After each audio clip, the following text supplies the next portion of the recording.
Well, this week on Reliving the Extreme, we are reviewing the episode of ECW from January the 17th, 1995. Nate Maxson, your host, here with you, along with my brother Aaron.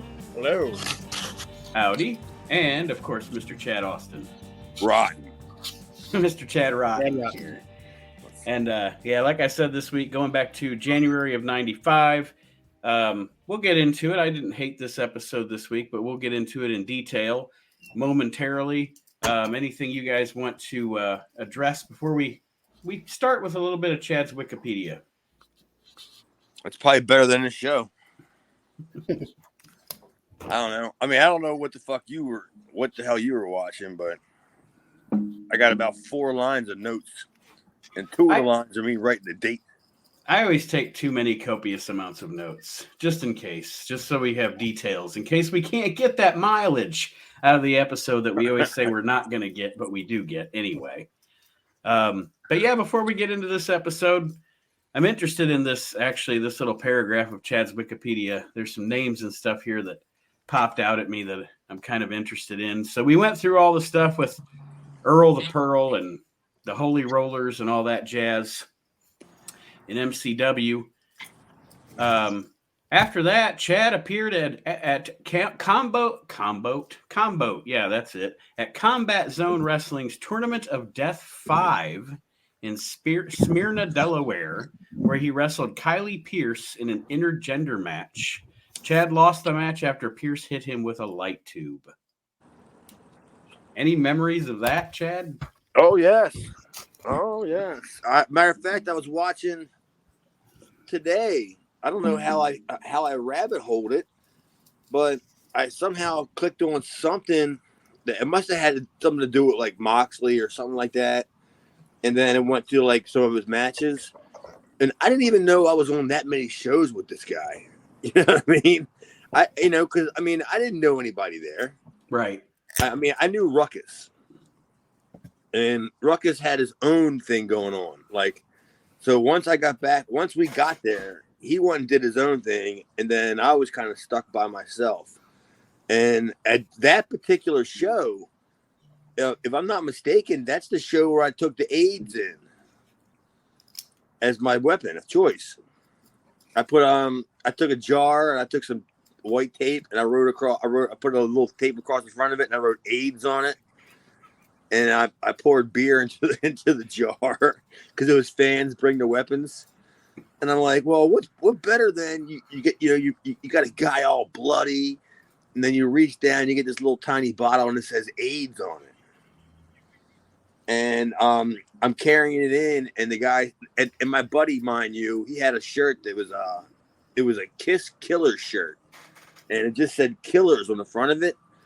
And he spent like 8 hours taking thumbtacks outlining the word killer. So if he gave it as a weapon, if somebody gave you a splash, you would have the imprint of Killers on your chest or whatever he splashed you at. But unfortunately, it was a local guy in Baltimore named Blood, the worst guy at the tournament, mind you, who grabbed it. And my buddy was so pissed. He spent all this money like making this great like thing, and then Blood grabs it, and I walk in with this little tiny vial, and it just said AIDS on it.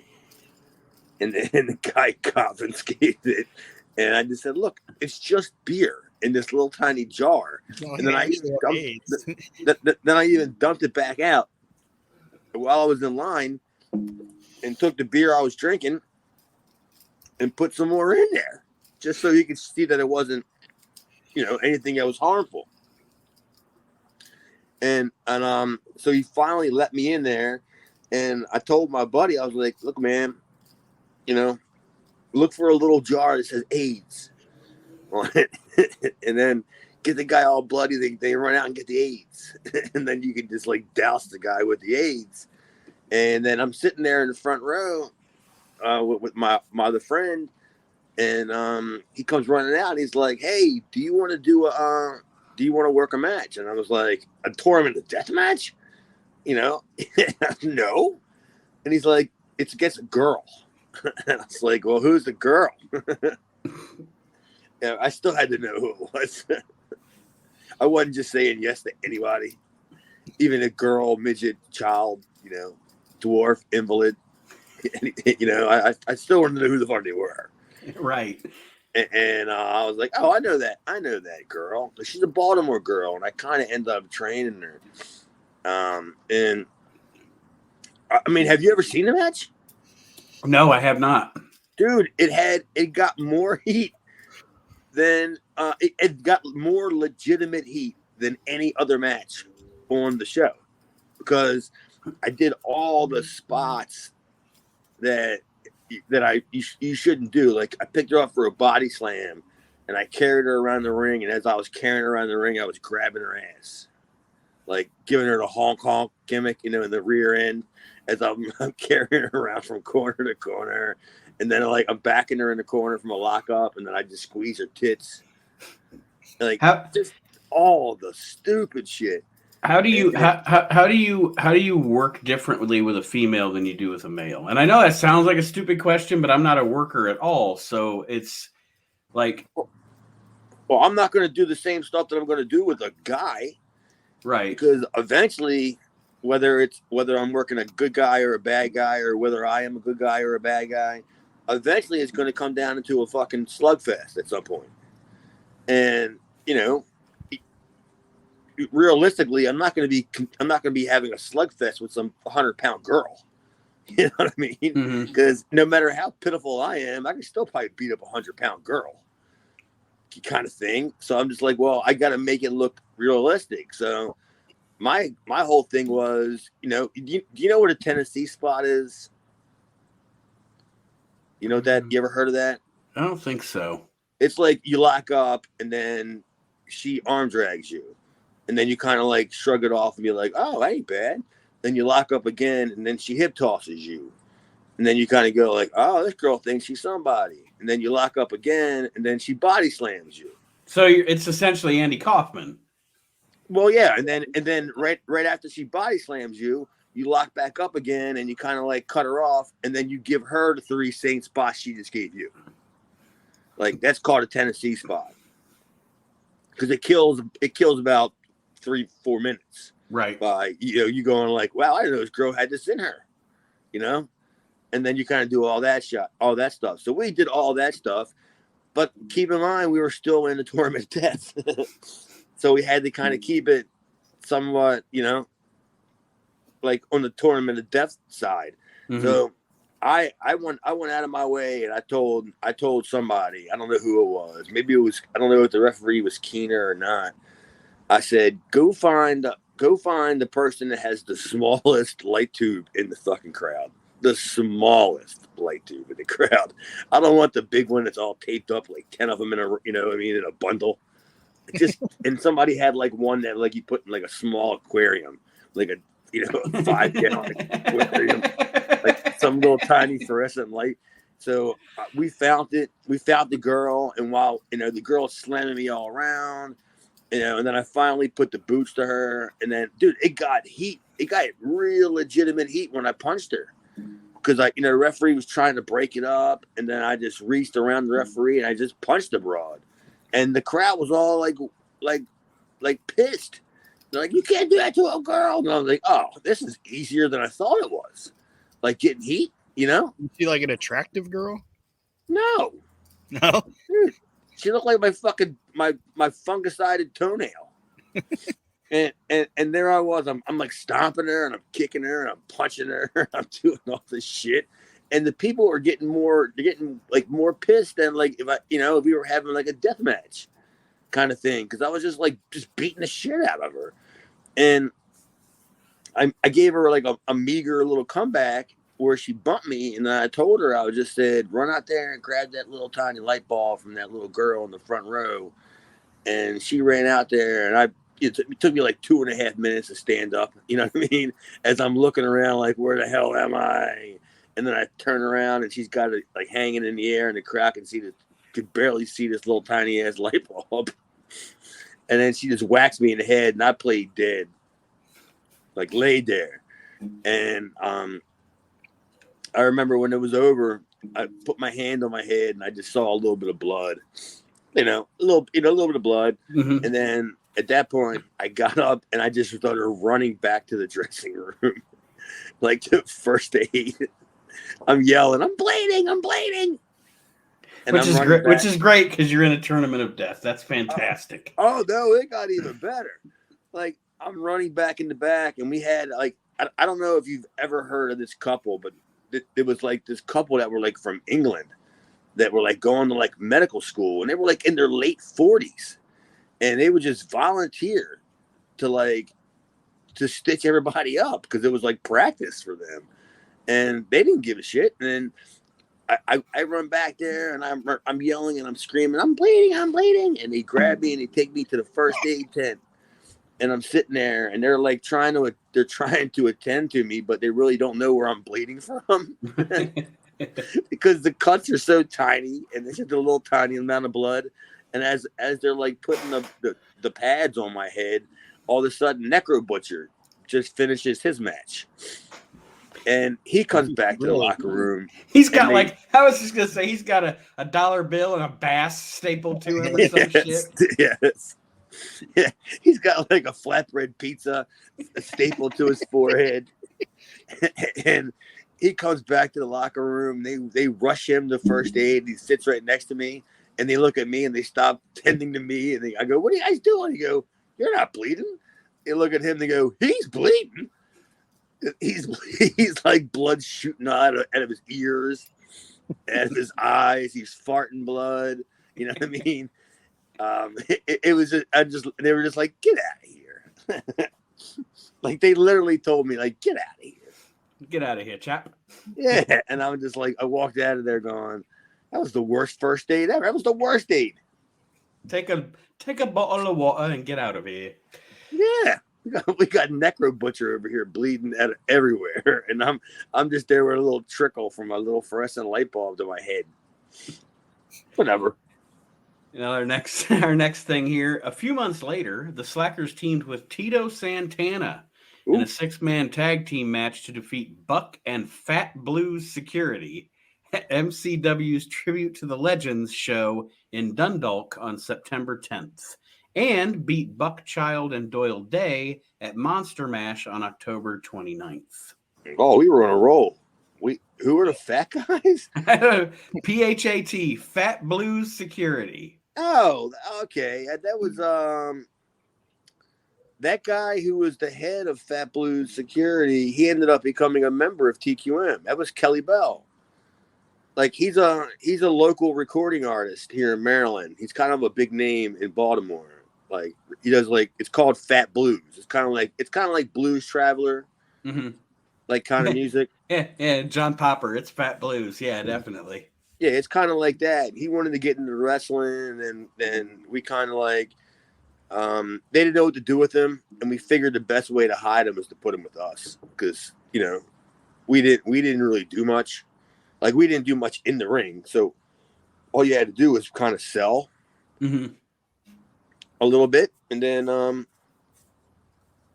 the time is right, we'll give you your 1 or 2 spots that you're going to be able to do, because if we're doing like a 6-man, everybody's only going to get like 1 or 2 shines, depending on who you were. Right. You're only going to get like 1 shine spot, and then there's going to be the heat. And I would say probably, if I had to say, I would guess either I was taking the heat if we were baby faces, or I was probably leading the heat if we were heels, because everybody that was in our group was green. And that's why they were with me to begin with. Because, I was good at that. I was good at hiding the guys that were green, because I'd figure out, I'd go down to school and work out with the guys. So I'd be able to know like what the guy can do, what the guy can't do. Like, there's no way I'm letting this guy go out there and like take the heat. Who Dino, who we'll come to see later on, or we'll come to know later on, he's like 6'2", like 250 pounds, big guy. He's not going out there and just getting bumped around by Jerkface and Jackpot, whatever their names are, and you know what I mean? He's not, you know what I'm saying? Yes. So we had to figure out like the best role for him, and then the best role for me was obviously to taking the bumps and as a babyface take the heats.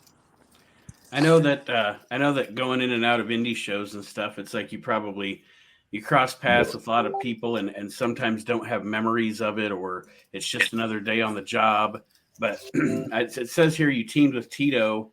Did you have much interaction with Tito other than just, hey, we're teaming tonight and here's the match and everything? Did you get to interact with Tito Santana much at all? Basically to the point where I don't even know if that match even really happened. Okay. Because if it happened, then it was definitely we got with Tito about 5 minutes before the match. We worked out all our spots, and then we went with Tito and then introduced our. I mean, this is well, and I was not to cut you off, but in a match like that, I'm assuming pretty much it's just you guys work and then Tito gets the hot tag. He's yeah. I mean, it was we'll work the match, and this is pretty much what we thought and how it was going to go, and how it was going to go was pretty much the same way. Was we're going to do the match, and then we'll put the match together. We'll go meet Tito about 5 minutes before the match starts, and we'll let Tito decide what he wants to do and where he wants to put it. And we'll say, hey, we'd rather you be, and to make it sound like a little more sexy to him, we'd be like, all you got to do is sit out on the ring apron until you get the hot tag for the finish. Right. Yeah. I assumed that's how it goes down in a situation like that. You just stay outside and we'll tag you in for the finish, and that way you can come in, you can clean house, Tito. Arriba, brother. Yeah. And he was like, yeah, that's right. And I think that's where he was hitting on the girl I was dating at the time. Like, he's like 20 years older than us. He's like, look, I got the Tito thing. Yeah, he wanted to give her the Arriba. The flying burrito. Yeah, he wanted the vertical burrito. You want to swallow this taquita? Yeah, Tito was. I mean, I worked a whole shitload of shows with Tito, but I never really had the opportunity to get to know him because all them old shows that we used to work were like Corluzzo shows, and he was basically in and out. Because Dennis always had like them bought shows, right? So he was always like just one of the names that they could bring in. Or one of the quote-unquote names that they could bring in. You got your Tito Santana, your King Kong Bundy, your Tom Brandy. Tony Atlas. Well, I don't know if Tony Atlas was in that fucking hierarchy or not. But yeah. What you mean you don't lick your man's feet? I ain't never going to forget that, dude. I ain't never going to forget that. Him seriously having a conversation with my at the time girlfriend about what you mean you don't lick your man's feet, and she's looking at him like, what the fuck? And because at that point I didn't know anything about his foot. Yeah, she's like, why the fuck is the guy from Green Mile asking me? I don't think Green Mile was out then. Settle the fuck down, Michael Clark Duncan. Dude, I mean, I didn't know anything about this whole foot nonsense that he had going on. And I just remember we're just there and he's just talking about my feet and her feet. And then I'm just like, what the fuck is up with this guy? I was like, hey, Renee, like, how about you go back outside and sit down? Because I don't know if I want you in here. Like, don't make yourself comfortable because that would include taking off your shoes. And who knows what's going to happen if that happens? Nate, you need to learn how to isolate sound bits and put them on a board, like a soundboard. So when it gets like a lull in the show, you can just be like, shit, like, what you mean you don't lick your man's feet? It's like that type of shit. On November, that's some Tony Atlas shit there. On November 11th, the Slackers lost to Bruiser and Genesis in a four-way dance against, I'm going to pronounce this wrong, I think, Rehoboth Beach Crew and Fat Blue Security. Rehoboth, okay. That's Rehoboth. That was a bunch of guys. Rehoboth guys were Oh my God, they were like anointed guys. They were like the one guy. Well, they both were under some sort of a early developmental deal. Like when that shit first started, Mm-hmm. and it was the one guy's name was Zach, and the other guy's name was Tyler. And the gimmick was they were a couple of like frat boys. You know what I mean? Right. Like that kind of fucking stupid gimmick. And we used to love working them because we could beat the crap out of them, and they didn't know any different. They just didn't know because they were green as grass, and they didn't know anything. So we just beat the crap out of them. And the one guy, turns out, was sleeping with the promoter's wife or girlfriend at the time, and the promoter found out about it, but didn't tell him that he knew about it.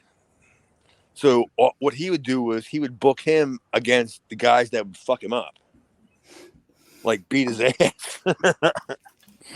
And we got Necro Butcher coming in. Yeah, like it wasn't like Necro Butcher, but it was guys like I'm just trying to think. I can't off the top of my head who are them guys like, but you know what I mean? Like guys that were a little more stiffer, like Barbarian. You know, guys like that. Imagine him too. He's like, tonight you get to go out there against the Barbarian, like trying to put it over to the kid, like. Yeah, knowing damn well or Haku. Jesus. Like we would bring Haku in. We would bring Haku in a couple times a year if somebody owed us money. Especially the promoter guy. Like the promoter guy thought that because he was the one spending the money to bring all these guys in, he was wondering why he wasn't the guy who was going to work them. Right. Like, how come I'm not working them?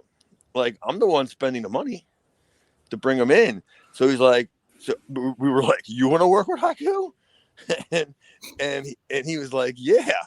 So we told, we didn't set him up. Like it's not like we told Haku to go out there and beat the guy up or anything like that. We just told him, we're like, hey, you're working with Tim tonight in the main. It's probably going to be a tag match, and this is basically what we want. Like Tim's going to be a heel, so you're going to go over. So you know what I mean. You booked the match, and he said something happened where a spot came up where Haku was supposed to like bump Tim, and Tim was supposed to get caught up in the ropes, right? You know how you get your arms tangled up in the ropes. I'll never forget this as long as I live, man. While Tim's tied up in the ropes, Haku takes like 2 or 3 steps to the side, and he set himself up for a fucking side kick, like a super kick kind of thing. And you got to keep in mind, Tim's arms are tied in the ropes. There's no protecting. Can't even put him up. There's no protecting his face. He just fucking kicked him flush, like foot, like right across the face. Knocked him out. Like while he was in the ropes, knocks him out. Tim comes around like, a couple seconds afterwards. Haku leaves the ring. A couple of the goofs went out there and got Tim, brought him back, and all Tim was going like, "Oh my God, boss!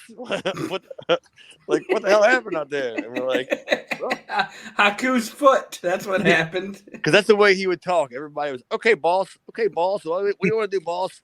And he comes back and he's like, "Oh my God, boss! What the hell happened?" And we're like, "Dude, you want to work him?"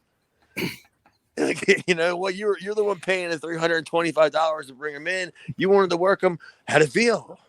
Do you want to go back? Do you want to go back to working Studley Osborne some more, or you want to work Haku or in the big name? Tony Atlas was like, "Your breath smells good." Oh, Tony Atlas would love working Haku. As a matter of fact, Tony Atlas would say, "How about you tie my arms in the ropes, and then you put your feet in my face, as hard as you want." Yeah. Oh man, that's the best you got. he's like egging Haku on, daring him. Yeah, I smell better feet than Parsippany. When I used to work for the Savoldis, they had better smelling bad feet. You ever smell that Angelo Savoldis feet? Matter of fact, you know who? You know how that's some good smelly feet? Curly Mo. I can just imagine what's going on at Tony Atlas's house. I bet he's still looking for that phone bill. Oh no, what was he looking for on that MTV special when he found it? He goes, "Oh, that's a bill." You know what I'm talking about? I don't remember. It was the MTV like I want to be a wrestler show. I remember the thing, but I don't remember the bill that he was looking for. Yeah, he wasn't even looking for a bill. He was looking for something. Like a piece of paper. It must have been like the booking or something, the booking sheet. And he's pulling his paper and he goes, "Oh, that's not. That's a bill." And you're like, he's not paying that. Yeah, I was gonna say that's not getting paid. Yes, yeah. I mean, he has to walk down to the corner store to pay for his minutes for his cell phone. He doesn't have a recurring cell phone bill. That's not happening. He's doing interviews like this, but all of a sudden he has to walk down to the 7-Eleven to get minutes while he's on a conference call. Last sentence here at MCW's Holiday Homecoming. Tony Atlas has a cricket. Had a cricket. He had a cricket, and then he had to go get a boost, and then he had to go get a Mint Mobile. Now he's got one of them. Now he's got one of them jitterbugs. Probably Jitterbug big numbers. Yeah, it's got the big numbers on it. Yeah. He's dialing the numbers with his toes. Oh man, what you mean your man can't dial a phone with his toes?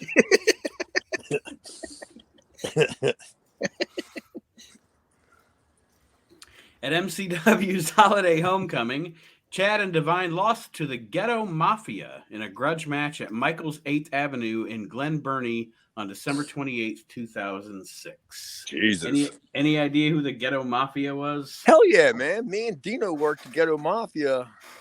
Jesus. We worked them dozens and dozens of times. That's Two Dope and Sideswipe.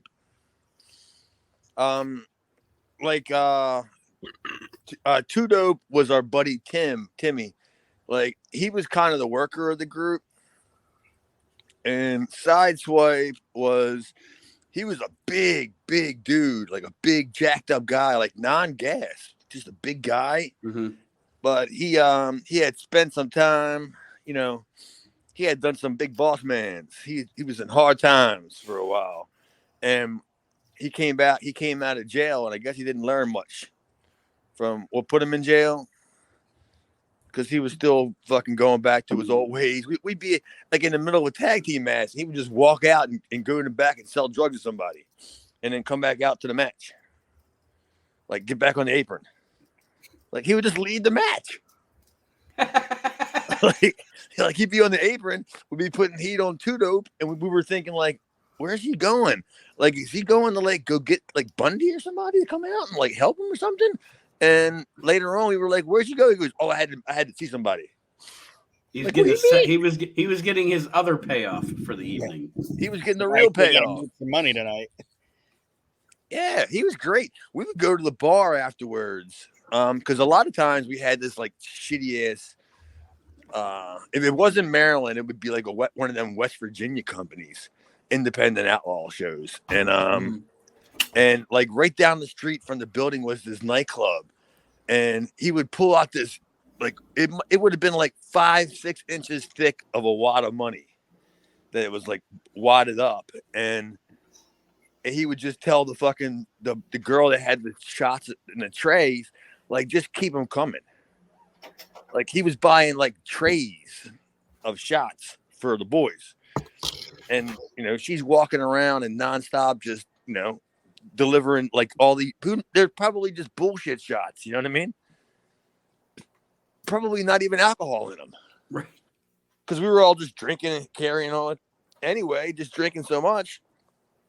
She could have gave us just some mixer and said it was a shot, and we would have never known the difference. But he would break out like a couple $100 a round. That's what he would spend, because I guess he had to burn his money. I don't know how drug dealers work, but I was always under the impression that, you know, you try to make a lot of money and save it for later on, kind of thing. But I guess sometimes when you're a drug dealer, you have to kind of burn money. It might have something on it that you don't want to get detected at some point. Yeah, that's why I'm not a fucking drug dealer or a thief or a crook. I don't know how to do it properly. Yeah, I know. I'd be in jail in 7 minutes. Oh yeah, totally. If I stole a fucking pack of certs from 7-Eleven. I'm sorry, officer. What did you do, son? He didn't even ask.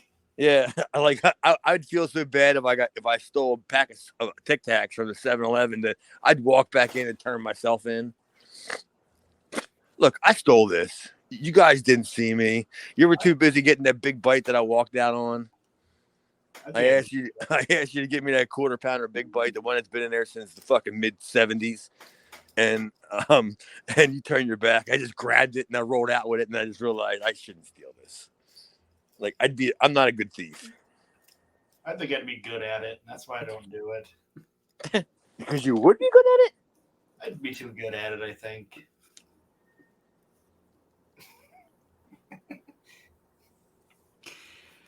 Well, any more about my Wikipedia at this point? Because now we're getting into we're starting to get into the stuff that I really, really enjoyed.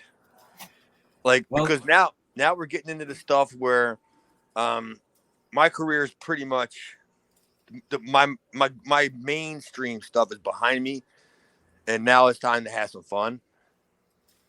And that's what we're gonna leave it on a cliffhanger for this week. So we'll go back to it next week.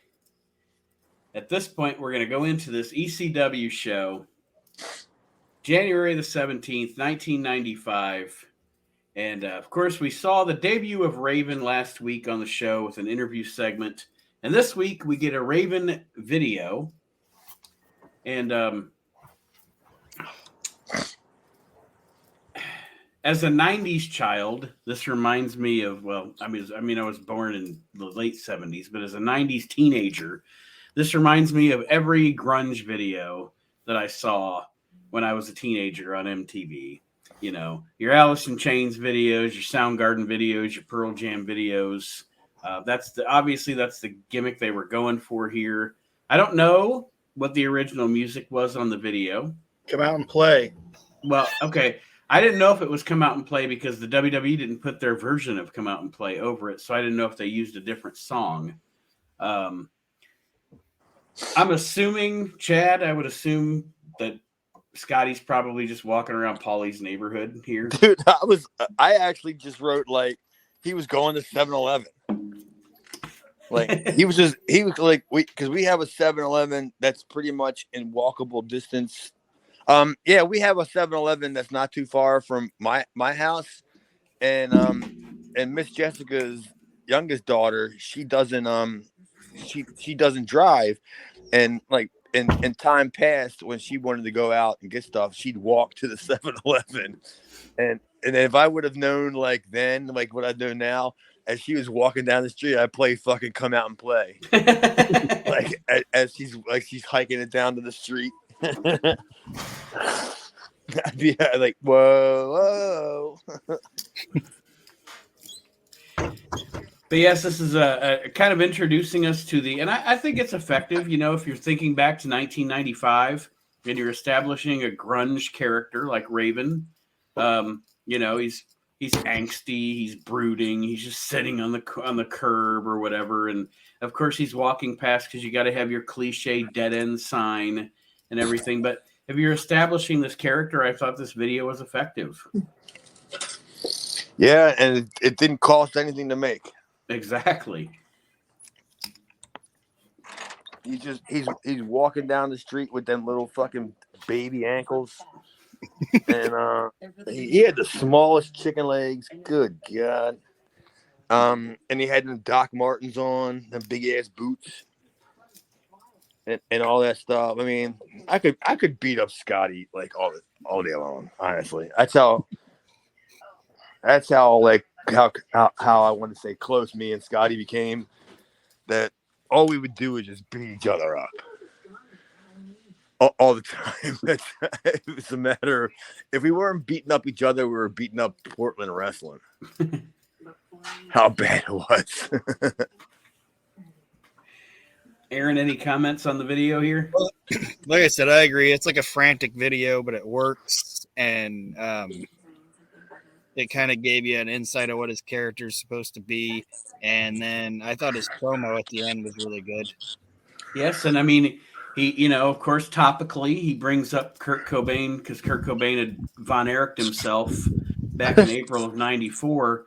So he says, Kurt Cobain didn't make it, but blah, blah, blah. He's going on about that. So he's making a topical reference and establishing, like I said, a grunge character. And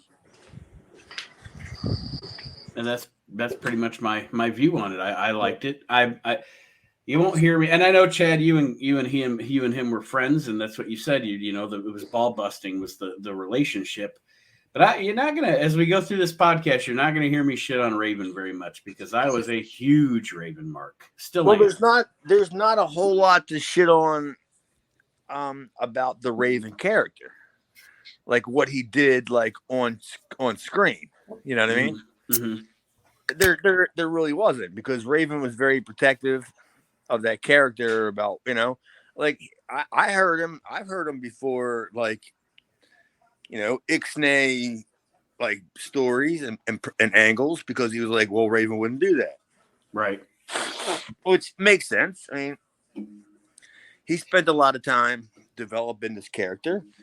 He knew what the character was, and it was something at the time. It was something very, very innovative for ECW, where we had a character that actually had a background and it had like depth, And this might, I don't know if this will sound dumb or whatever, but the other thing I do like is that he keeps bringing up Tommy Dreamer's name, but they didn't come right away and say why he's like come there for Tommy Dreamer. You know what I mean? Like they're letting it kind of simmer of like, why, what's your problem with Dreamer? Like he didn't come out right away and be like, oh, this is what Tommy Dreamer did to me in the past. Like they're letting it just be like, what's this fucking beef with Dreamer? I wonder if they even knew what it was going to be. I'd be curious to ask Scotty if they knew, like, going into it, that the whole thing was going to be that Tommy Dreamer stole Raven's girlfriend at summer camp. Like how they pitched the ball, and how they get Paul to go along with that. Right. Like it almost sounds kind of WWE-ish. You know what I mean? Yeah. Like we have a feud, but we have the feud, but we don't know how we want to get there. So we'll just play it by ear or whatever. We're going to make up something that happened like 20 years ago when we were kids. You could have made up anything. A molestation angle. They both could have spent time in Camp Lejude. Raven, where on the doll did Tommy Dreamer touch you? Yeah. They could have done anything. Have you ever seen them commercials for if you spent time at Camp Lejude? Yes. You get, like, all this money back? Yes. And that's where Raven and Dreamer met. They were both touched by the same counselor. And I don't mean it like spiritually. That's what turned Raven into that. Like, it was the Grand Wizard. The Grand Wizard was he was a camp counselor at Camp Lejeune. Yeah, he came out wearing that headgear. Yeah, it's the same place with the Pauly pictures, the ones that Jason speak about. Yeah, that's great. With the Grand Wizard. Why? Where the hell is who does any of the fucking artwork for the group or anything? Where is a picture of Grand Wizard wearing a Camp Lejeune like scout outfit with the headgear on, with the little patches all over it? He's in a sleeping bag with Tommy Dreamer. All you see is the Grand Wizard's headgear sticking out of the end of the sleeping bag because he was so short. Breakfast is at 6, boys. He wasn't. You sound like that other manager, that James. No, who's the guy from? Oh, Vandenberg. Yeah, that's who you just sounded like. My Grand Wizard wasn't good. I'm sorry. It's not as good as my Ernie Ladd. I apologize. Well, no, I mean everybody does a good Ernie Ladd. All you got to do is not how to speak proper English, and you can do it.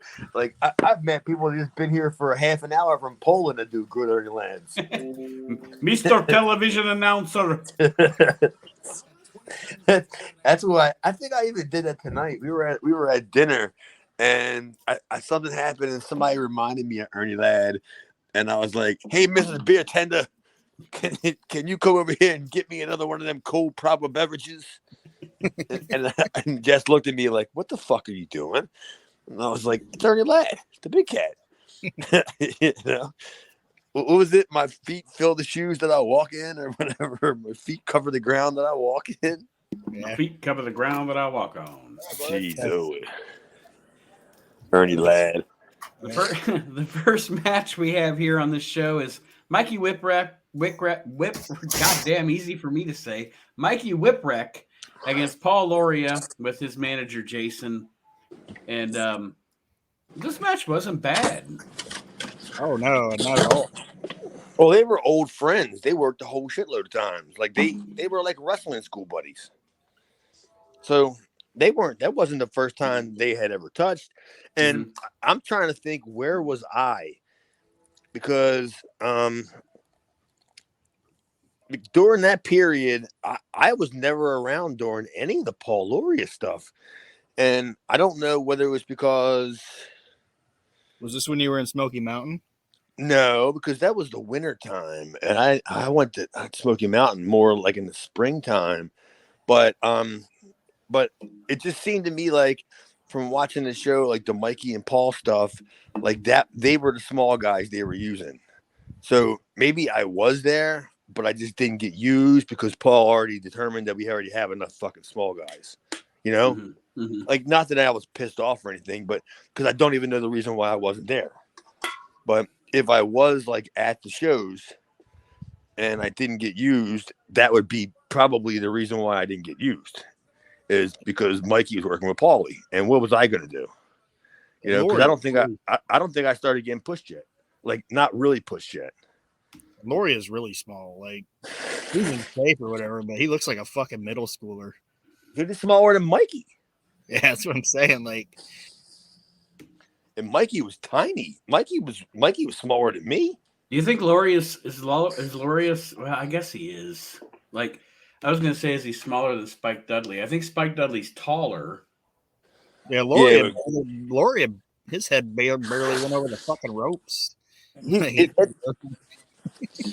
Yeah, like legitimately, his head just reached the top rope.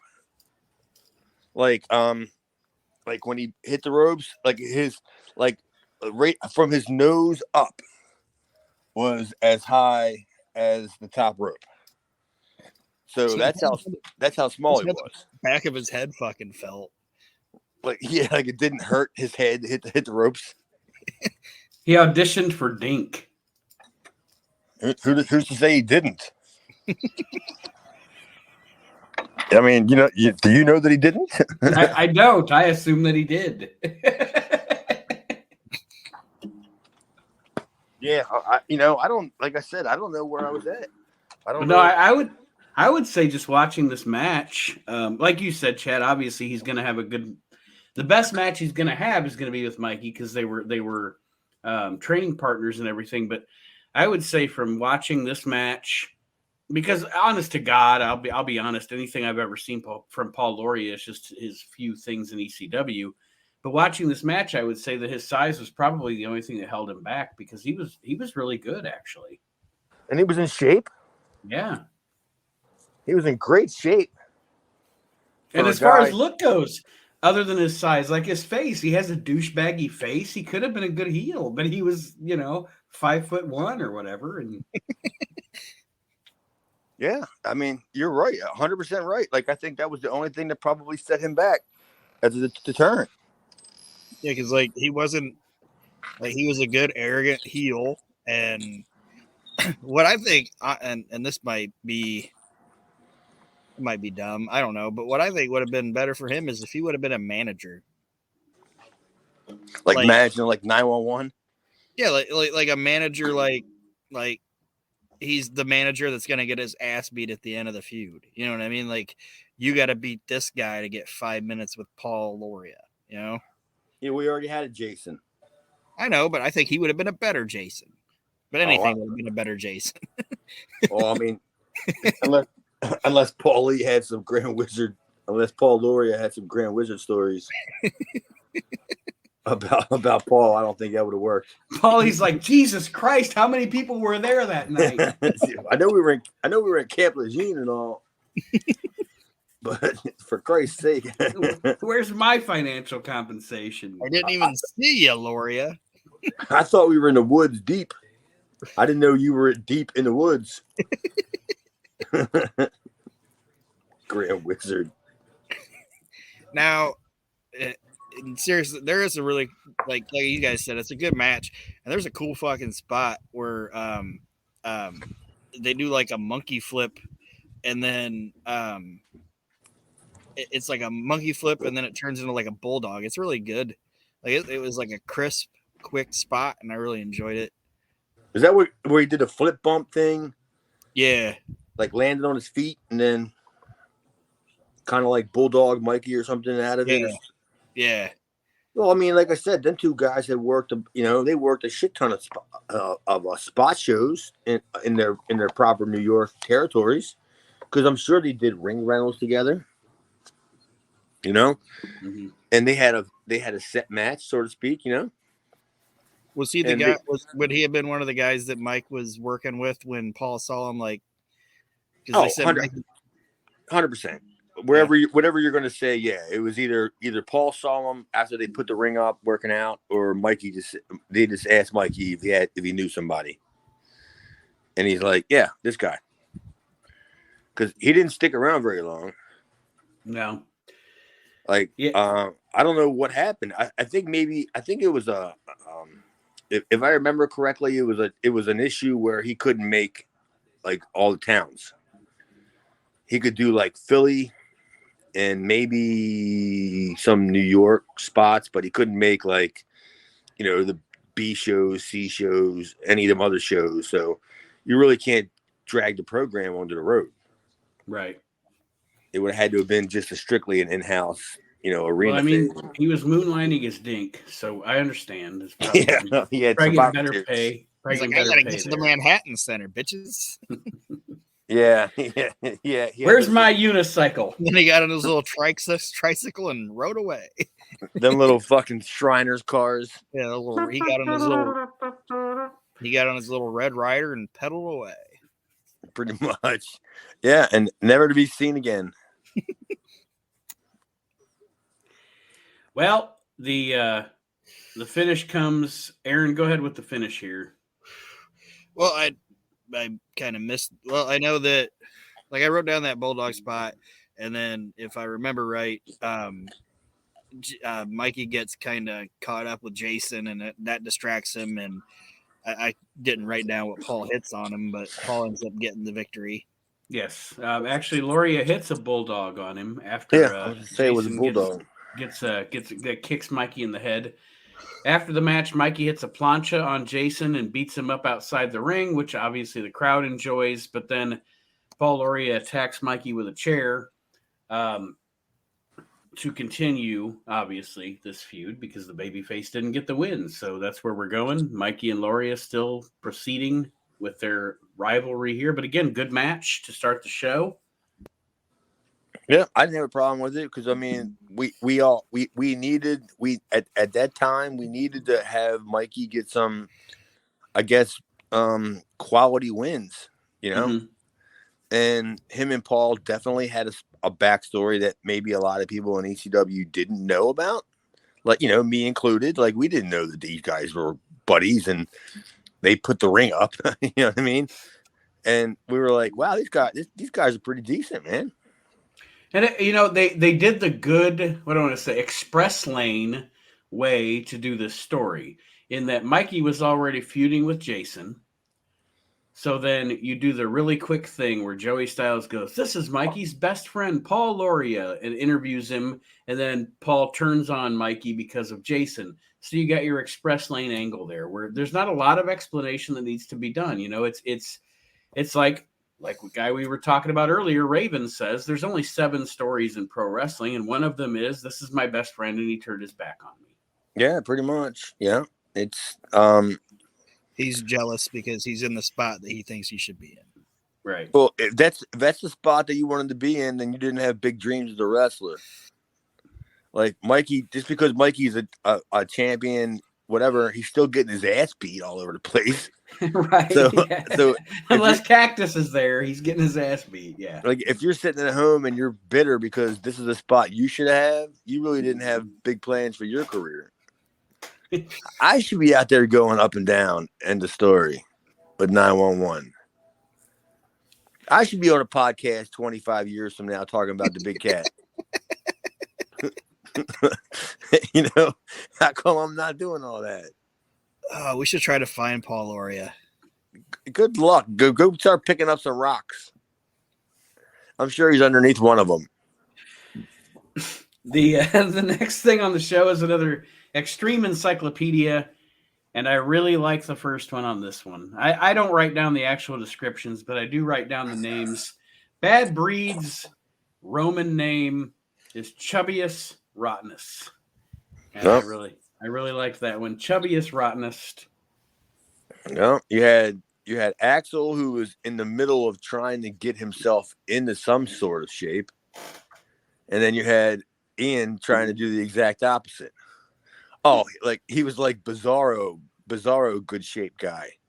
He's like, well, if you're trying to get yourself in the best shape possible, I'm trying to get myself in the worst shape possible. And that's how that was their dynamic. You know when you get the good deal on the oddly shaped eggs, that's what I want to look like. Yeah, I want to keep pulling up my tights every time somebody slams me off the top rope. I want to make sure that no matter how hard that bump was, my tights look good. Well, their definition is uncouth Brits who would rather fight than love, hence their girth. Yeah, I don't know what that's all about. I don't either. That's their description.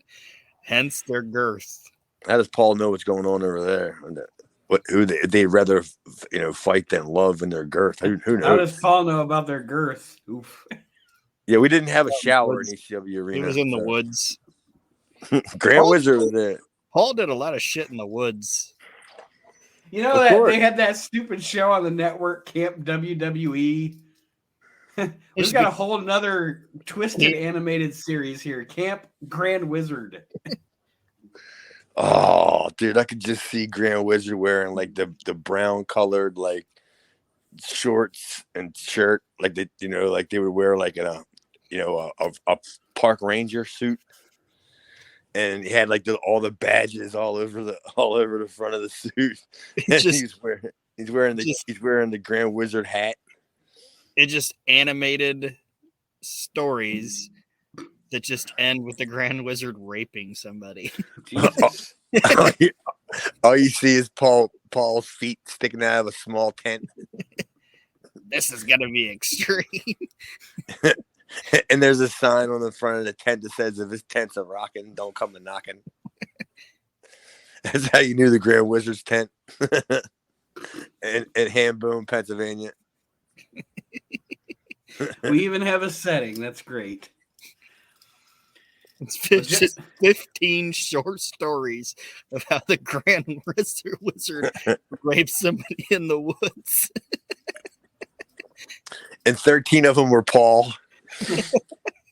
It just so happened that he found 2 other fucking ring boys, like at the time that he could have taken in the woods, but most of the time Paul was already there.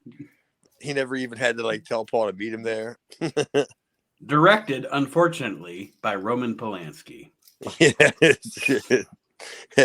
I could just see it now. The Grand Wizard's just he has to get his money, and he has to leave, and he's telling Gorilla or Vince, whatever, like, where you got to go? I gotta go see a man about a dog. And then instead of driving out of the building, he leaves out the back door and walks like into the woods. because there's Paul in the fetal position, laying out there at Camp Lejeune. Grand Wizard was the original tribal chief, apparently. Yes, he was. The next name here is the Pit Bulls. They are described as meanest badasses. And Aaron, did you write the description down for the Pit Bulls? It's just high-strung powerhouses with a knack for brawling, beasts with a lust for blood. It wasn't anything funny. There you go. Well, that's the Pit Bulls. I mean, I'm a to this day, I pop huge for the Pit Bulls when I see them now. Like, not now, like today, because I would have to go visit them, you know, at the cemetery. Well, Gary Wolf's still alive. I don't think so. This has been going on since episode 2. Yeah, I don't think Gary Wolf's still alive. You put that guy on the ground for like 107 episodes. Well, I think he's been dead for 107 episodes. You know how Paul is about taping. He taped so much stuff that the Pitbull #1 or whatever went on. On TV, the guy's the champion. He's been dead for 7 months. His family, his widow is like telling Paul to please stop. It hurts so much to watch the show. Yes, and they put like a belt on him. Like, he's not defending a belt. He's not doing much of anything. He's resting. Here you're resting. Rest, the ultimate rest hold. Yeah. Then we get Joey Styles back on screen as he talks about putting over Chris Benoit and all those that he has injured, as he is the crippler. Then we roll into a match. This is the ECW debut of a man from me and Aaron's stomping grounds, Lima, Ohio, Mr. Al Snow, against Nishimura.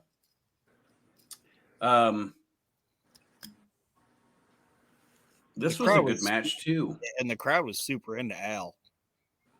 Yeah, that was like I think some of them old clips of like Al and Sabu had just started to kind of surface, you know, and made their rounds. You know, you've seen them. Yeah, oh yeah, and I remember at this time seeing Al come up a lot more, like bubble up in the magazines too. You know, he was getting a lot of press at this time. Well, they were because at that time, I'm just trying to look at the regular landscape of what was going on, and there really wasn't.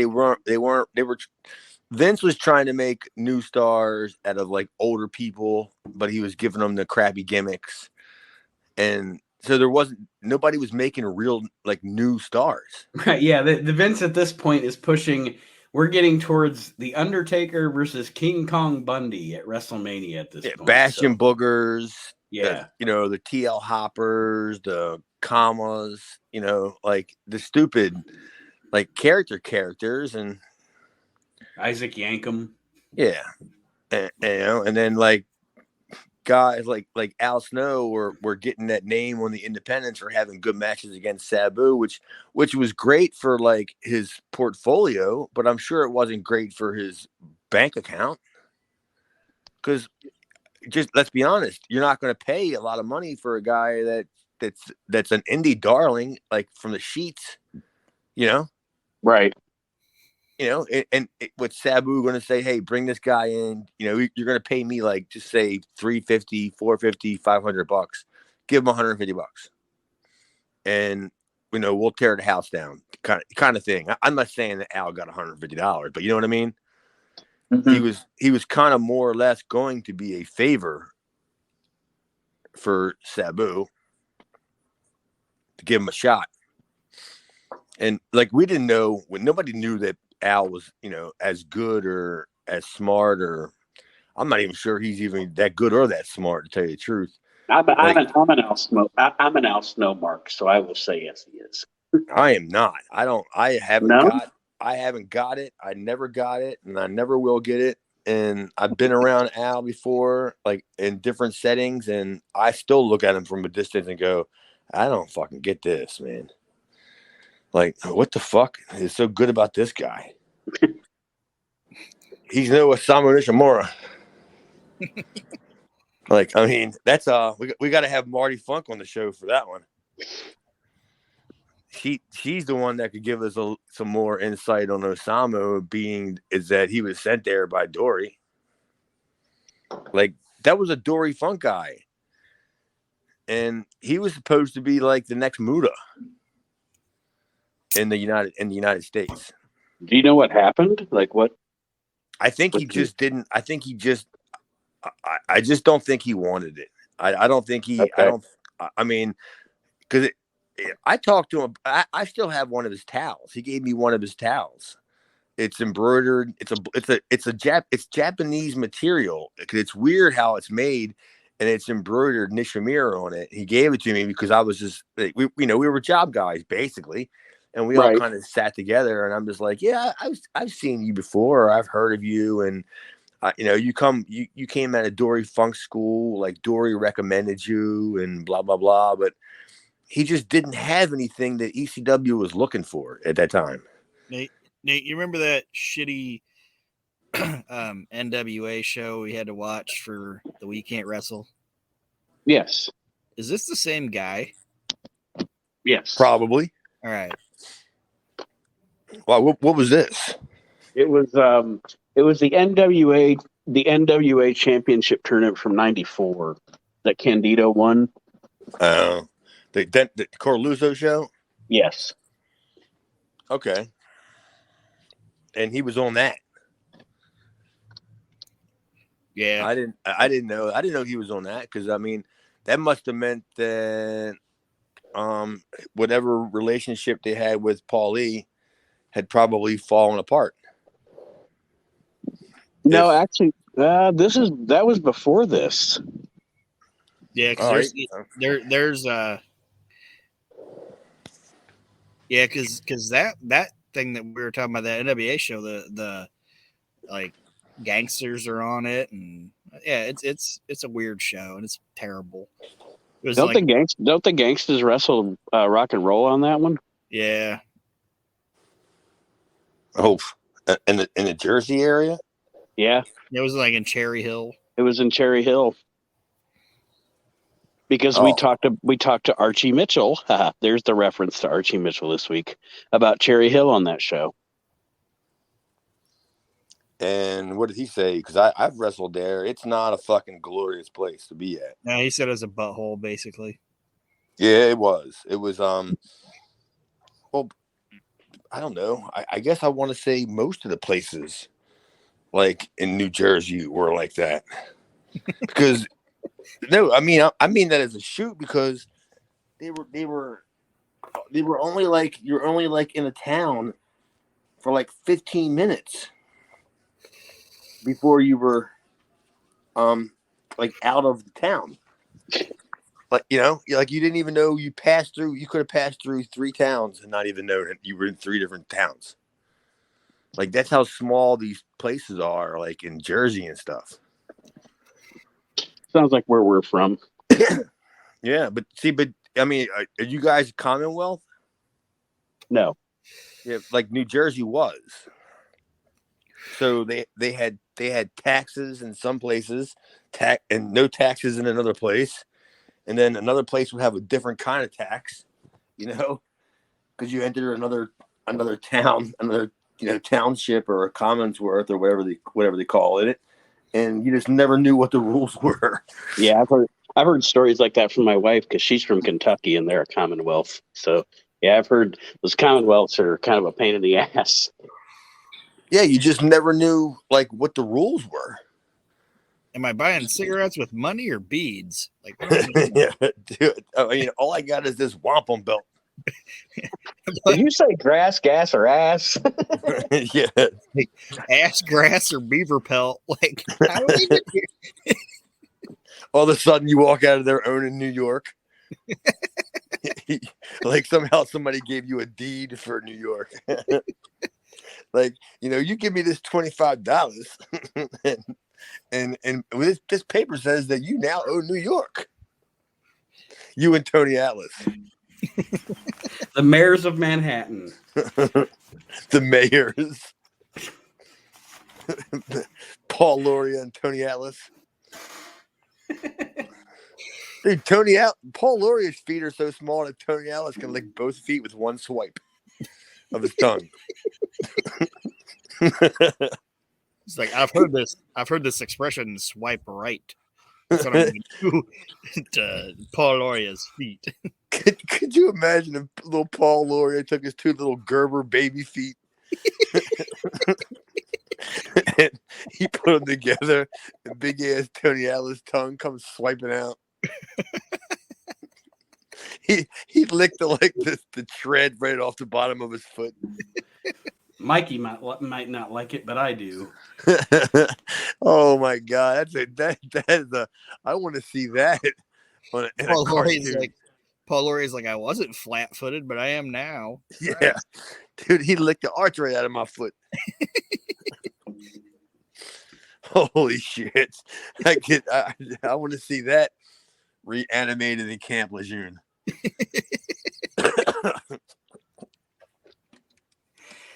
Well, this match, like I said, is good, and it gets a little stiff at times. Good. I just wrote good back and forth action throughout the match, and Al Snow wins with a guillotine.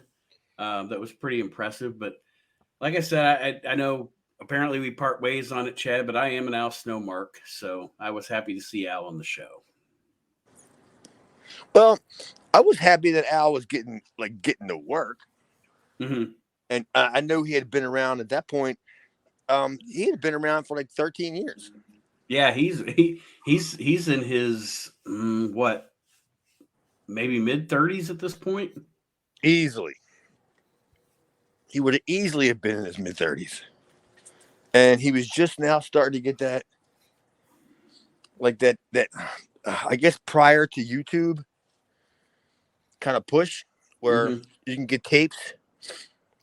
Yeah, like when we talk about like internet community wrestling, he was one of the first tape trader guys or whatever, Yeah, you got that stupid. They had that stupid match with him and Sabu where Funk beat up Sabu in the parking lot gimmick. Mm-hmm. And then it was, and him and Al worked if you get that tape that what's his name made, that goofy ass who's that guy? Who's the Mike Lano? Oh, Mike Lano? No, Bob Barnett. Who was the guy that produced that stupid documentary Hardcore Overload? I think it was Barnett. Yeah, where he did the 3 shows, whatever, a weekend, and I was on 2 of them. I somehow made the video because I was on 2 of the shows that he was covering, and I didn't know he was doing any of this. And when I saw that tape, I was like, no shit. Hardcore Overload, no shit. Where's my money? I was just happy that my stuff was good enough that it made the cut. Well, up next on the show, we get a promo from the Public Enemy, of course, as we do every single week. And they're doing shout-outs in this promo. They do a shout-out to Sabu and Taz because they're going to be facing them, I think, on the next big show for the tag team titles. They give a shout-out to Benoit and Malenko for helping them to injure their opponents. They give a shout-out to Titan Towers and the new generation in the WWF. Why? I don't. They do have a funny shout-out, though, because they say, we'd like to send a shout-out to Shane Douglas for torturing Tully Blanchard and the fans. They're knocking that match. That was a Paulie line. Paulie gave him that. Well, I mean, what were you going to do? I mean, not acknowledge the fact that you made a humongous mistake by bringing it. It sounded great on paper, right? We talked about this. It sounded great on paper. what wrestling fan in Philadelphia was not going to pop huge to see a Tully Blanchard? Right. You know, and look what they did for Arn and Bobby. You know, Well, and I was going to say Tully, and Aaron, you can correct me if I'm wrong. He hasn't even been on TV since. No, and I think it's because that match was so fucking terrible, so they just didn't even do it. They just didn't even play it. Mm-hmm. yeah, it's because the business that Paulie wanted to do wasn't going to get done. That's so why go further with even progressing any sort of a storyline when Tully's not going to do business. You know, he wanted 3 months, and Paul was like, "No, I want you to get beaten like 3 minutes." Like they had the same number. 3 was the magic number, but it was in terms of minutes or in months. So Tully did the right thing to protect Tully. That's what he did at that time. Why would think about it that way? Why would he come in and put over a guy you're bringing me in for one show? Mm-hmm. What's in it for me? I'm over in Philadelphia, right? Arn and Tully were over. They were just as over as the Midnights were. As a businessman, as a 1099, let me put it to you this way, Chad, and see what you say. Okay. You're Tully Blanchard. You're going to this promotion that, I mean, yeah, sure, it's getting some steam in the sheets and stuff or whatever. But does it really matter? Because you're going to get your money either way, right? So does it really matter whether it's 3 months or 3 minutes? I mean, taking a step back and looking at it from the big picture, for Tully at this point, is he just kind of being a prick? I mean, I don't know, because I'm just asking. Well, it's kind of hard to say because I can look at it from Tully's angle. Mm-hmm. Because it's not doing anything for him, because especially if he's trying to get back into getting some bookings and he wants to do some more work, Right. And then he's automatically, as soon as he starts taking independent bookings, he's already doing jobs. Whether or not it's the Shane, or just say down the line he ends up working for Carluzzo and then doing like the bought shows where he wouldn't be doing jobs anyway. But, he didn't want that. I guess he didn't want that stigma of being like, you just pay me whatever I'm asking and I'll just do whatever you want. Right. He probably was just looking out for his best interest, because he was actually trying to get back into the business. And it wasn't that much longer after that before, he got back into WCW? I don't think he ever comes back to WCW. Well, no, he didn't. But he did. Didn't he do like the Legends thing? Yeah, he did Slamboree. You're right. Yes, he did. Yeah, but I mean, that's the difference between like you have to talk about like Arn and Bobby. That's the difference between Arn and Bobby and Tully, because Arn and Bobby could be like, yeah, we'll go over there, we'll do this, we'll put these guys over, but we still have contracts in WCW. We're still going to the mailbox every 2 weeks. Yeah, and Tully's trying to hustle. Yeah, Tully's trying to get back in, and I'm sure he at that time. At this time, we're talking about that Jim Crockett nonsense. Oh yeah, I've always said that for years. Tully Blanchard got one of the biggest fuckings in the history of the business. All right, explain that one, because I could probably tell you why Tully Blanchard fucked himself more than anybody else fucked him. Well, I'm sure. I mean, he did the booger sugar up his nose, but just like essentially, him and Arn were going to jump back from the WWF to WCW, and a negative drug test in the WWF affected his ability to sign with WCW, essentially. Well, it definitely affected his political bargaining, because what was the story? I mean, we probably both heard it. Like, the numbers were just so way off. Right. When Tully was thinking about coming in, the number he had was like somewhere like around 270 or something like that. And they were talking like 75, you know what I'm saying? like I don't know exactly what the numbers were, but they were that far off. Right, and it's Jim Herd's WCW, so of course the numbers were off. Yeah, because he didn't know who was worth a fuck. Mm-hmm. Like he may have been the booker of Deep Dish, but you know he didn't know fucking shit from Shinola. And for those of you that don't know, that may not know the stories, this was just Jim Herd character we're talking about was the guy that wanted to rebrand Ric Flair as Spartacus. So there you go. That shows his intelligence. He ended up selling that gimmick to Farouk. Like he calls up Vince and is like, "Look, I'll send over a bunch of pizzas to Titan Towers, and as a peace offering, I'll give you this character. You can have. I'll even give you the helmet. You can have Farticus. That's tremendous." Well, the main event of our show we're discussing here is Bad Breed versus the Pitbulls, and the loser must split as a team. And the first note that I have here, it wasn't my first note, but the main note that I have here is this match is CTE Central. What, the concussion gimmick? Yeah, these guys are super careless in this match. At least as a viewer, it looked that way to me, with each other's health and well-being. Like potatoes everywhere.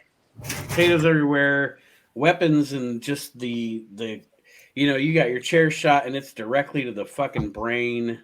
And I mean, I hate to say it as a mark, you watch it and you're like, well, this is hardcore and et cetera, but when you really watch the match with hindsight, this wasn't good for anybody.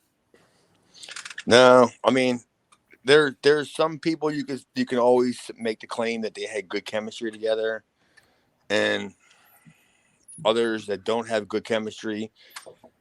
But these guys just didn't have nothing. No, they didn't, and they to make up for that, they're just beating the shit out of each other. Or the Pitbulls beating the shit out of the Rottens. Yeah. Fucking fat fucks. Yeah, well, I mean, again, yeah, the Rottens. This has got to be like, because this is towards the end of the Rottens, right? Oh, this is the end of the Rottens. Yeah. But you also got to look at it from the Pitbull's point of view of we're going to be a team that's sticking around. Like, we're going to stay as a team. And then it's also like, look at us and look at them. Like, are we going to let these schlubs, Well, the craziest thing about the assertion that you just made, Aaron, is out of the four of these guys, and I'm not saying I don't like the Pitbulls. I do. But out of the four of these guys, taking looks aside, Axel's the best worker. Well, I know that, but I'm just saying, like, I look at it from, and I'm not saying like liberties or whatever is the way to go, but if everybody's willing to do it, go with it. But right, Pitbulls would probably be like, look, we're the team that's staying together, so we have to look stronger. And this fucker keeps pulling his pants up, so I'm gonna kick him. I mean, that's the first thing you think of when you take like a belly to belly from the top rope. Is my flabby ass hanging out? Yeah. But yeah, I mean, I was there because I traveled with Axel and Ian. I was there, and everybody but poor Ian knew what was going on. And I wasn't in the position that, I mean, sure, I may have had an idea as to what was going on, but I wasn't in a position to go tell Ian, hey, you know what? I think you're getting written off. And according to Chad Austin, Ian Rotten's the only one still alive in this match. I think so. And if that's what your idea of being alive is, then that's not saying too much. Jesus. They're gonna remove his foot next week for diabetes, but they are? I don't know. Who knows? Fake news. Because if that was the case, he would do it in the ring.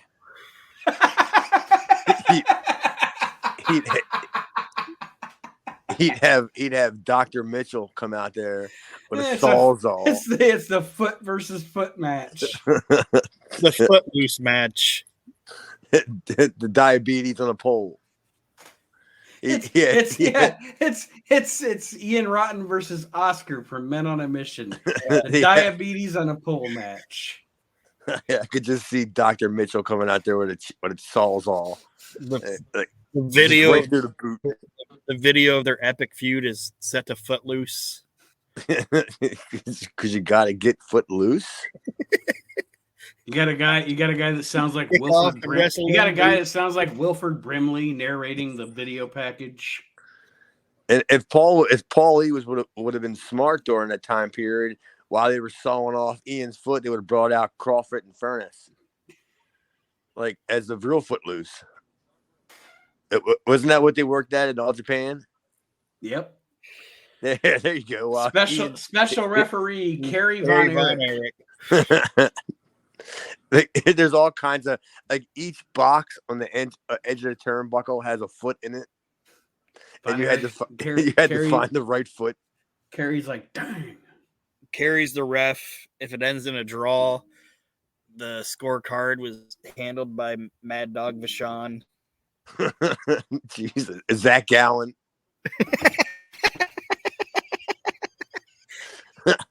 That's the kind of guy you want to cut a promo on and just tell him you ain't got a leg to stand on.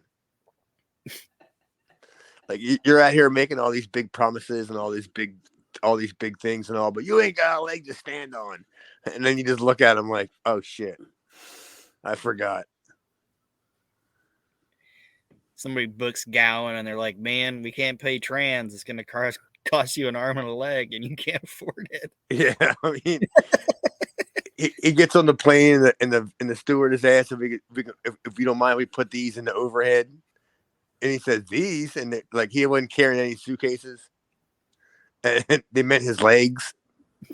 Like when the plane does a layover, he has to get out and hop down the aisle on his stubs and and ask somebody, hey, can you get my prosthetics out of there? Makes you wonder if anybody's ever told Zach, be like, hey man, what do you want the finish of the match to be? And he goes, I don't know, I'm stumped. Yeah. How about we just say that this will be like the rubber match and he gets a leg up on me?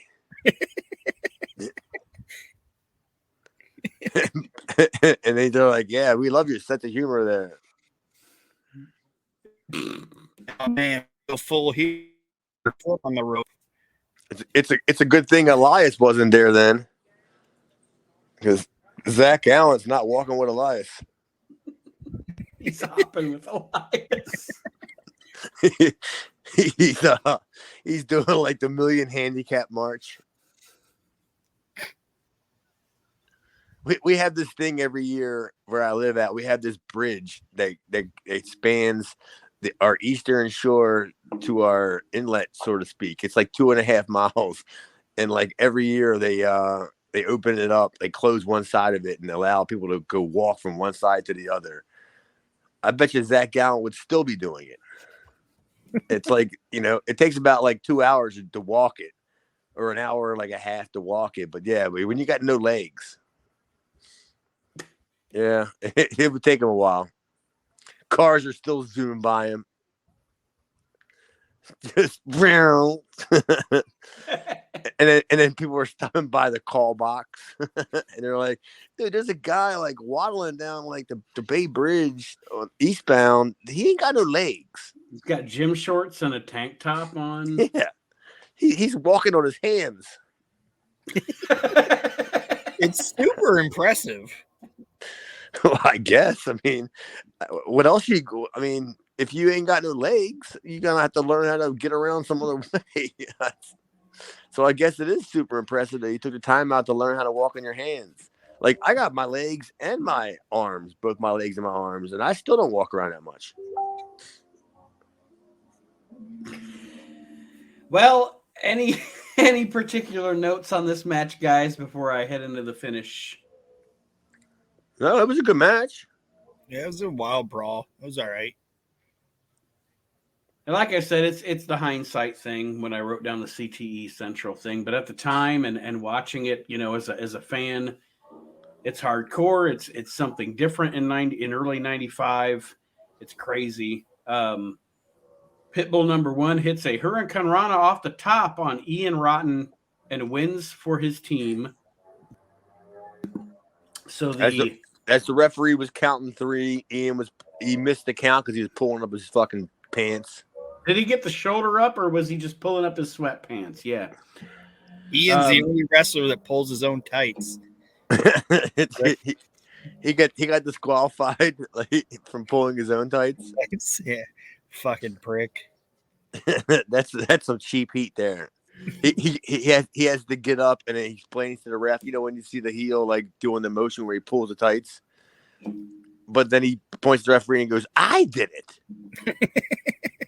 And the referee has to be like, "What do you mean you did it? You didn't pull it." He goes, "No, I pulled my own tights." Do you disqualify somebody for self-admittingly to pulling their own tights?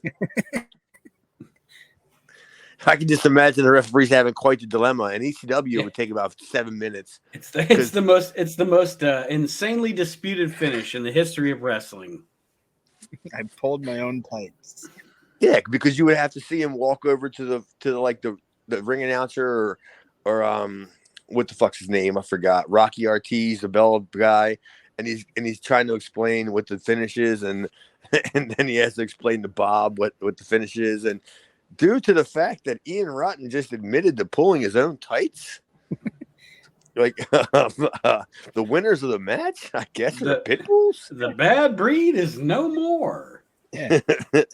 Every Ian match ends in a crusty finish. Yeah, I mean, and I bet you he still does it to this day. Crusty finish. I bet you he still does it to this day. When's the last time have you seen Ian work, or does he even work anymore? Did he ever work? He worked at Taco Bell. Yeah, he worked a couple of shifts. He ate at Taco Bell. I haven't talked to Ian. Oh my God, I haven't talked. Did I ever get him on for the show? Nope. He wasn't never on the show. Mm-mm. Oh, I could get Ian. I can get Ian if you want to get him on the show. Well, don't tell him how much we've shit on him. Well, I shit on him all the time. I'm sure he's paid to be shit on. Yeah, dude. I don't know what kind of relationship him and that girl have over there, but yeah, I bet you there's some fucking defecation going on. Yeah, he's had it's definitely defamation of character. Defecation of character. Defecation of character. Defecation of character. Might be the name of this show. He's had a Cleveland steamer. I used to talk to roller. He met Stanley. He met Stanley Blackburn and had a Stanley steamer. I used to talk to Ian like once a year. I used to call him. I had his number for the longest time, and I would just call him like right after New Year's or around Christmas time, and we would just talk. And like I stopped calling him because that shit that was going on with him just got so bad that I didn't want anything to do with him. You know, like he was getting such a bad name and such a bad reputation around, the independents and stuff that I didn't want anybody to know that I associated with him. I heard he went to Mexico and worked for Antonio Pena, and he went by Dirty Sanchez. That was his lucha name. Are you being serious? Because I wouldn't doubt it. Oh, I wouldn't doubt that. Turd Ferguson. Yeah, I definitely heard that.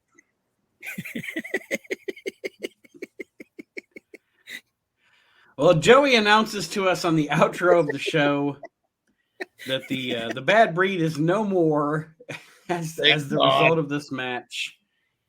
And then we see a scene where Ian Rotten beats up Axel Rotten to end the show, and of course to end their partnership, which I think is leading us to the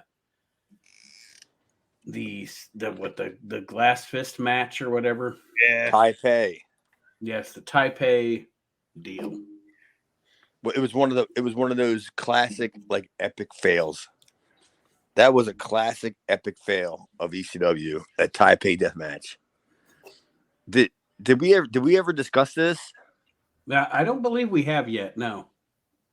Well, you know, the gimmick was you were supposed to tape your hands up and stick them in hot, wet, like water, like hot glue. Mm-hmm.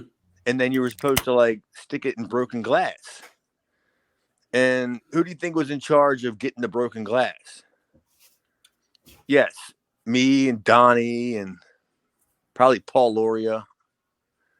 We're outside collecting bottles, and we're taking them back into the dressing room, and we're smashing them. And the bottles never busted up. Like, we didn't have anything to like muddle them. You know what I mean? Mm-hmm. So the bottles were all just like broken glass, like particles, like pieces of broken glass, not like they should have been shards. Right. Yeah. It's more a powder than a shard. Yeah, but no, they stuck their hands in hot glue and they put their hands in like broken glass, and it wasn't sugar glass. It was bottles that like me and Donnie broke out, you know, in the back of the arena and stuff. We're sitting back there just banging fucking bottles on the ground. And this is like, we came back with a bucket, like, this is what we got. And they put their gloves in there, and none of them stuck. None of the glasses stuck. And if they did, they were big pieces of glass. And we're like, this is never gonna work. And that's what you got. But they fucking bled buckets, and that's all people needed to see anyway. Right. They could have just had tape fists on, you know, and just bled, because that's what they did. That's all it was. And the glass was just an accoutrement. Well, overall, gents, what did we think of this episode of ECW TV? It was all right. It was okay. I mean, it couldn't have been that bad because I didn't have like a shit ton of notes, like, you know, either shitting on it or putting it over. Mm-hmm.